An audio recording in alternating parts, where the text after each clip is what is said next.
కాళ్ళకు దెబ్బలు తగిన కాళ్ళు లేచి మరీ చూపిస్తే అది అబద్ధం. ఇప్పుడు ఈ దొరగారు రవికిరణ్ అని ఆయన చెప్పేది నిజమన్నమాట.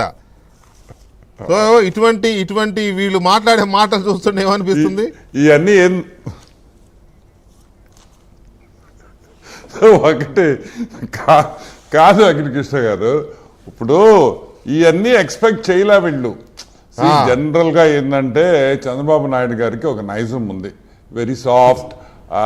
లేదులే మనం ఎందుకులే స్టేట్లో అట్మాస్ఫియర్ డిస్టర్బ్ కాకూడదు, ఇండస్ట్రియలిస్టులు వస్తున్నారు, మళ్ళీ వాళ్ళు భయపడి పెట్టుబడులు ఆగిపోతాయి అనే ఒక, అంటే ఎందుకు ఈ కక్ష సాధింపు, వాళ్ళలాగా మనం బిహేవ్ చేయకూడదనే ఒక మెంటాలిటీ ఉండింది. అవును. ఇది ఏమైందంటే దాన్ని అడ్వాంటేజ్ తీసుకొని మనకేం కాదులే 4 నెలలు వీళ్ళు ఏం చేయలేరు, చంద్రబాబు నాయుడు మనం ఏం చేసి కాలర్లు ఎక్కడైనా మొదలు పెట్టారు ఊళ్ళల్లో ఈ సోషల్ మీడియా యాక్టివిస్టులు అందరూ రేయ్ అని. సో సడన్ గా ఇప్పుడు రివర్స్ అయ్యే లోపల షాక్ లోకి వెళ్ళిపోయి ఉన్నారు అందరూ.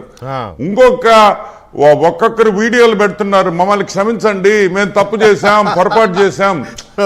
ఇదంతా ఎన్డీఏ కూటమి రాగానే వాళ్ళు ఎవరు నమస్కారం పెట్టలేదు కదా, అప్పుడు పెట్టుంటే నేను ఒప్పుకుంటా. 4 months down 5 months down the line, 5 నెలలు అయిన తర్వాత ఈ రోజు వీళ్ళు తాట తీసేస్తున్నారు అనే ఒక భయంతో ఈరోజు అందరూ వచ్చి సరెండర్ చేసి ఏం చెప్తున్నారు వాంగ్మూలాలు, ఆయన చేయించాడు, ఆమె చేయించింది, వాళ్ళు చెప్తే చేసాం, ఐపాక్ టీం చెప్తే చేసామని. సో ఇది కాంబినేషన్ ఆఫ్ ఈవెంట్స్ అనమాట. ఇంకొకటి కూడా మన కేసీ గారు చెప్పిందంటే ఇంకొక పాయింట్ ఉంది. వాలంటీర్ సిస్టమ్ కూడా వాడి వీళ్ళు ఎక్కడెక్కడ ఎవరెవరు టీడీపీలో యాక్టివ్ బాగున్నారా. Suppose let's take Swathi as an example. Swathi Reddy ఊరికి వచ్చింది, ఆ వాలంటీర్కి తెలుస్తున్నాం ఊరికి వచ్చిందని, ఇమీడియట్ గా పైకి ఇన్ఫర్మేషన్ వెళ్ళిపోతుంది. స్వాతి రెడ్డి లండన్ నుంచి ఊర్లో దిగింది, ఆమె ఎవరికి చెప్పల్లా, ఆమె ఇంట్లో దిగంగానే వాలంటీర్కి తెలుస్తుంది. ఎందుకంటే 5 ఏళ్ళకి ఒక వాలంటీర్, 5 నిమిషాల్లో వాళ్ళ హెడ్ ఆఫీస్కి వెళ్ళిపోద్ది. ప్లస్ ఈ వాలంటీర్ ఇప్పుడు స్వాతి రెడ్డికి ఎంతమంది బ్రదర్స్ ఉన్నారు, బ్రదర్ కి పెళ్ళయిందా, వాళ్ళ పిల్లకాయల ఫోటోలు కూడా వీళ్ళే తీసి పంపించేస్తారు పైకి. సో ఇదేం పెద్ద రాకెట్ సైన్స్ కాదు. పచ్చిగా వాలంటీర్లు వాడుకున్న సిస్టము.